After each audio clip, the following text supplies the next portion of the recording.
Election commission Modi से बिका हुआ है और सरकार ने इलेक्शन कमीशन को खरीद रखा है और वो जो भी चाहता है वो ही करता है।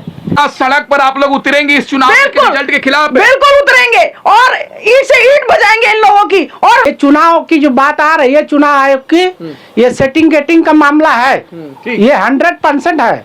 क्या कहेंगे? दिल्ली विधानसभा का रिजल्ट आया, भाजपा चुनाव जीत गई है मोदी जी के नाम पर। जो ईवीएम का घोटाला है, मोदी इलेक्शन कमीशन मोदी से बिका हुआ है और सरकार ने इलेक्शन कमीशन को खरीद रखा है और वो जो भी चाहता है वो ही करता है।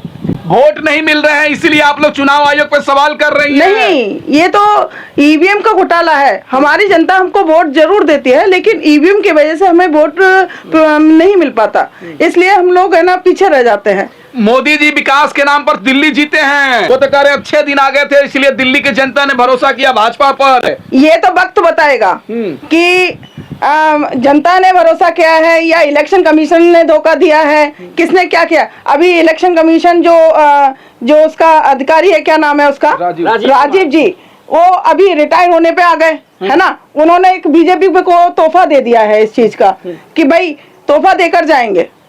नहीं, ऐसा कुछ नहीं है, जनता वोट दिए, मोदी जी कह रहे हैं, जनता ने वोट नहीं दिया। जनता के बीच में कांग्रेस भी थी, कांग्रेस को भी वोट मिला है। हम लोगों ने भी अपने प्रतिशत के मतलब 4-5-6% हमने भी वोट की प्रोग्रेस किया है उसके लिए। लेकिन कांग्रेस मुक्त भारत बनने जा रहा, दिल्ली देखिए खाता नहीं खुला आप लोग का। अरे वाह, क्या कांग्रेस मुक्त भारत बनेगा? पहले तो मेरे को लगता है वो तो एक तरफा चुनाव करवाने की बात करते हैं, कभी कुछ करते हैं, उनका कोई जनाधार है या नहीं? जनाधार होता तो ये सब है ना, ये ठेकड़ा नहीं फोड़ते। इलेक्शन कमीशन वो एक तरफा चुनाव क्यों नहीं करवाते? सब लोगों के लिए समानता क्यों नहीं है उनके दिल में? अखिलेश यादव तो कह रहे हैं चुनाव आयोग मर गया है। कभी तो गठबंधन में आते हैं, कभी कुछ करते हैं, कभी केजरीवाल का चुनाव में प्रचार करते हैं। उनका यही काम है, वो कभी भी एक जगह टिके रहने वालों में से नहीं है। क्या लग रहा है जनता ने भरोसा क्यों किया भाजपा पर? ये तो मैं क्या बताऊं कि ये जनता ने क्यों भरोसा किया है। जनता ने कोई भरोसा नहीं किया, जनता ने कांग्रेस को भी वोट दिया है और कांग्रेस को वोट कहाँ गया अब कांग्रेस का? ईवीएम भी सीट नहीं जीती आप। ईवीएम का घोटाला कहाँ ले जाओगे सर? और वैसे भी मीडिया बिकी हुई है, मोदी मीडिया बिकी हुई है, केवल उन्हीं का दिखाती है, हम लोगों का कभी नहीं दिखाती। वो देशभक्त पत्रकार है जिनको आप गोदी मीडिया कह रही हैं। अरे कैसा देशभक्त पत्रकार है जो है ना बीजेपी को है ना लेकर चलता है और कुछ नहीं आता उसको। देखिए एग्जिट पोल सही हो गया, हम भी जानते हैं कि ये लोग कितना घोटाला करते हैं, हमको भी पता है। और ये घोटाले के कारण बेचारे केजरीवाल का यही हर्ष होना था, उसमें भी घोटाले का आरोप, बीजेपी भी घोटाले का आरोप। कांग्रेस को तो तुम लोग है ना बीच में लेकर आते हो, कुछ भी कांग्रेस का नहीं होता। तो क्या सड़क पर आप लोग उतरेंगे इस चुनाव के रिजल्ट के खिलाफ? बिल्कुल उतरेंगे और ईंट से ईंट बजाएंगे इन लोगों की। और हम अगली बार हम अपनी सत्ता में जरूर आएंगे, हम अपना खाता जरूर खोलेंगे, हम 70 विधानसभा में कम से कम 60 सीटें जरूर लेकर आएंगे। अच्छा, कांग्रेस पार्टी? बिल्कुल। अच्छा, आप क्या कहेंगे सर? दिल्ली में भाजपा जीत गई है, बड़ा साफ हो गया आप लोग का। आपकी बात सही है, लेकिन मेरे लिए नरेंद्र मोदी सांपनाथ हैं और केजरीवाल नागनाथ हैं।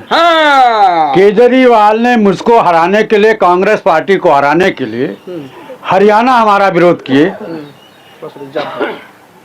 हाँ ठीक है, छत्तीसगढ़ में हमारा विरोध किए, महाराष्ट्र में हमारा विरोध किए, गोवा में हमारा विरोध किए, गुजरात में हमारा विरोध किए।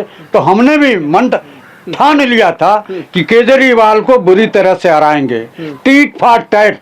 जिस तरह से केजरीवाल ने मुझे हराने का प्रयास किया तो मैं भी, तो आप लोग भी तो कुछ नहीं कर पाए, खाता नहीं खोल पाए आप। दूसरे खाता खुले या न खुले, लेकिन वोट आप परसेंटेज हमारा बड़ा है। हमारा संदीप दीक्षित जितना वोट मिला है उतने वोटों से केजरीवाल हारे हैं। तो आप भाजपा पर भरोसा किए है ना जनता मोदी जी के चेहरे पर? भाजपा पर भरोसा नहीं, हम तो केजरीवाल को हरा दिए और उसके बाद नरेंद्र मोदी से लड़ लेंगे। केजरीवाल अब बुरी तरह से साफ हो गए हैं, अब केजरीवाल उबर नहीं पाएंगे। अब कांग्रेस वर्सेस बीजेपी होगा। और देखिए बीजेपी को जिताने के लिए एक संवैधानिक संगठन संस्था है जिसको मोदी ने खरीद रखा है। कौन संस्था है बताइए? वो है चुनाव आयोग। हाँ, चुनाव आयोग। संस्था पे सवाल मत कीजिए, केस हो जाएगा, जेल चले जाएंगे। जेल जाने की चोरों को डर लगता है, नेताओं को डर नहीं लगता है।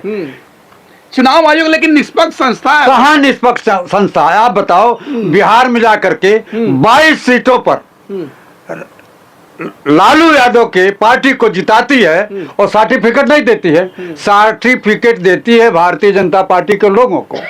घोषणा करने के बाद भी महाराष्ट्र में चले जाइए, कितना लाख वोट साल भर के अंदर बढ़ जाता है। वोट कहां से बढ़ा भैया? लाखों वोट। इसका मतलब यह है कि चुनाव आयोग करप्ट है, भ्रष्ट है, बिका हुआ है। दिल्ली में भी वोट काटने की सवाल थी कि वोटर लिस्ट से नाम लोगों काटे जा रहे थे। यहाँ भी काटा गया है। किसने काट दिया? भारतीय जनता पार्टी ने मिलकर के काटा है। कांग्रेस का वोट काटा है। इनको तो जानकारी है कि कौन कांग्रेस का वोट है, कौन आपका वोट है। लेकिन हमने आपको हरा करके एक ऐसी व्यवस्था की है कि अब सीधे सीधे बीजेपी और कांग्रेस की लड़ाई होगी। नहीं, केजरीवाल कह रहे हैं फिर से हम तैयार होंगे, फिर लड़ेंगे। अब केजरीवाल चले गए, अब केजरीवाल कभी नहीं। हाँ, अब सीधे सीधे राष्ट्रीय पार्टियों की लड़ाई होगी, कांग्रेस और भारतीय जनता पार्टी, और भारतीय जनता पार्टी को हम हराएंगे। कैसे हराएंगे? क्या है आप लोग के पास? है हमारे पास दृढ़ इच्छा शक्ति है, जनता है, जनता ही सर्वोपरि है। जनता जिसको चुनेगी वही जीतेगा। यार, दिल्ली विधानसभा में भाजपा चुनाव जीत गई है, क्या कहेंगे? भाई ये तो जनता का निर्णय है, जनता जैसा चाहेगी वैसा होगा।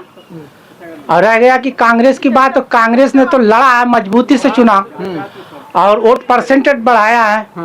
ये तो संघर्ष चलता रहेगा। हम कांग्रेसी हैं, हम लोग संघर्ष के पीछे चलने वाले हैं, संघर्ष करते रहेंगे। लेकिन मोदी जी के चेहरे पर चुनाव जीता गया, मोदी जी पर भरोसा जनता ने कर दिया दिल्ली का। ये चेहरा नहीं है, जनता की आवाज, जनता के दिलों में। जनता जिसको चाहेगी वही जीतेगा। आसिफ, हाँ, जनता जिसको चाहेगी वही जीतेगा। हाँ। और ये चुनाव की जो बात आ रही है, चुनाव आयोग की, ये सेटिंग गेटिंग का मामला है। ठीक। ये 100% है। ये कहेंगे हाँ। जो जनता ने निर्णय लिया वो सही निर्णय लिया। और कांग्रेस को हराने के लिए ये केजरीवाल हर जगह गया, चाहे वो हरियाणा हो, महाराष्ट्र हो, गुजरात हो, गोवा हो, वहां जाके वो अड़ंगा लगा के मैं लड़ूंगा। कांग्रेस कुछ है नहीं। यहाँ तक कि कांग्रेस को इंडिया गठबंधन से बाहर निकालने की योजना बना रखी थी ममता बनर्जी के साथ। है, दे दिया जाए ममता बनर्जी को, उसका मुखिया बना दिया जाए, वो गठबंधन को सही करके भाजपा को हटा देगी। लेकिन ऐसा नहीं हुआ। आज केजरीवाल स्वयं ही उससे पस्त होकर अब बाहर हो गए हैं।